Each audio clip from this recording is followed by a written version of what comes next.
Good? Okay. What's going on, everyone? My name is Steven Soleil, and I'll be talking to you guys about music classes being removed from schools. The original main claim was that music programs need to continue in the school systems to provide students with three benefits that music learning has to offer. And my main claim is that with music being a whole world of its own, schools these days do not have the time and money to spend on this extracurricular activity. My two claims to support this are music as a subject of its own, which takes a lifetime of learning in order to do exceptionally well.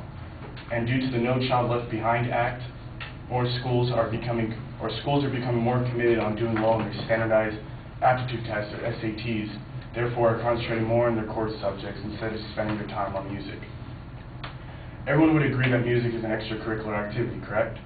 This is a subject that you would practice the majority of your time outside of school. I believe this is the way it should stay. Like art or theater, music is a course where you need to put your heart and soul into it in order to do exceptionally well. Throughout the country, tight budgets have public schools scrambling for savings. Many schools are learning to do more with less, and some schools are eliminating sports and music from their program. The state of California is having a $1.5 billion reduction in the K-12 funding in 2010 to 2011, and that number is expected to rise the following year. They are reducing their aid to local school districts by billions of dollars and are cutting a variety of programs, one of them including music. The average salary for a music teacher teaching at a K-12 school is about $51,000. And if music classes were to remove this from the curriculum, it would save the nation billions of dollars all in itself. It is sad to say that schools these days are changing their emphasis on subjects in order to help themselves in the end, instead of teaching students an overall curriculum. But in the end, that's the reality of things. Music classes are being limited and in some cases thrown out the door, simply because of the fact that schools do not have the time or money for them to continue. This takes place in our K-12 system because of the current budget cuts and in the No Child Left Behind Act, which brings me to my second point. For those of you who don't know, the No Child Left Behind Act, or NCLB, of 2001 is a United States Act of Congress that was originally proposed by the administration of George W. Bush immediately after taking office and was later put into law on January 8, 2008.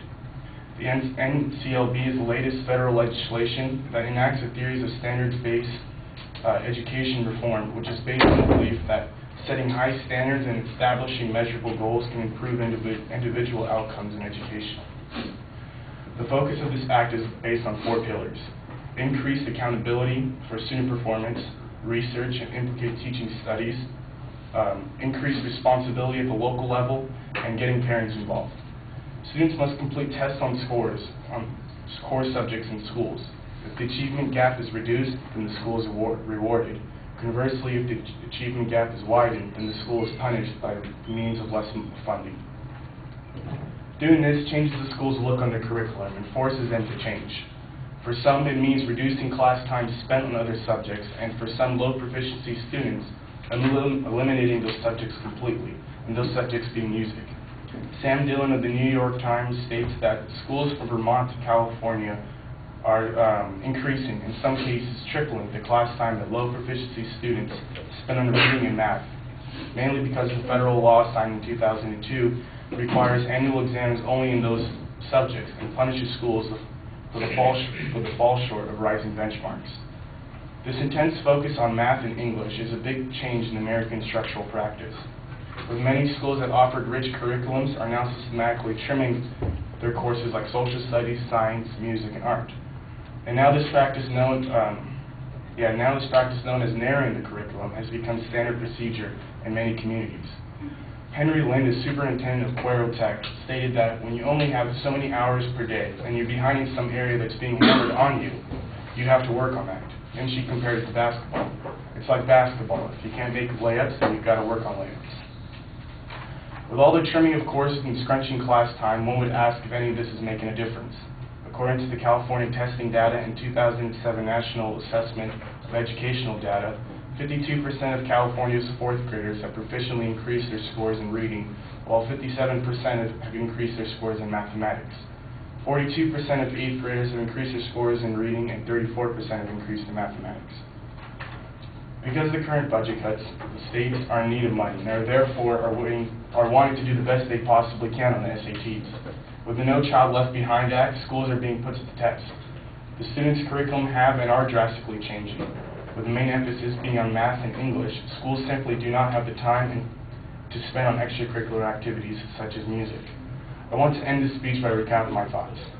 With music being a world of its own, schools these days do not have the time and money to spend on this extracurricular activity, and due to the No Child Left Behind Act, schools are becoming more committed on doing well in their SATs, and are therefore concentrating more on their core subjects. Thank you.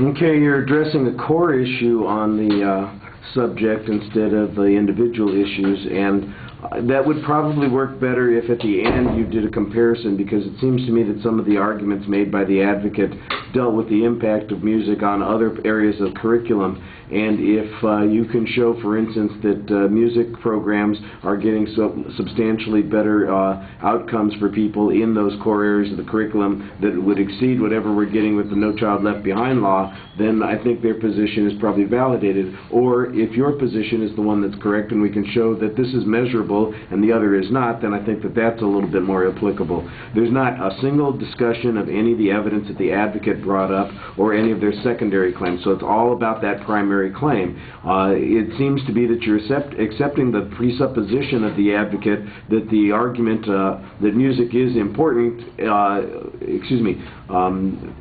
you're switching the presupposition of the advocate's argument, not from whether or not music is important or integral to learning, but rather that it's an extracurricular activity and you're taking a contradictory position. So now the argument is less about whether or not this works and more about which one works better. And like I said, I think you needed to do a little bit more contrast in that. It was well organized and presented pretty effectively, and I thought you had some good information in the argument as well. All right, thank you.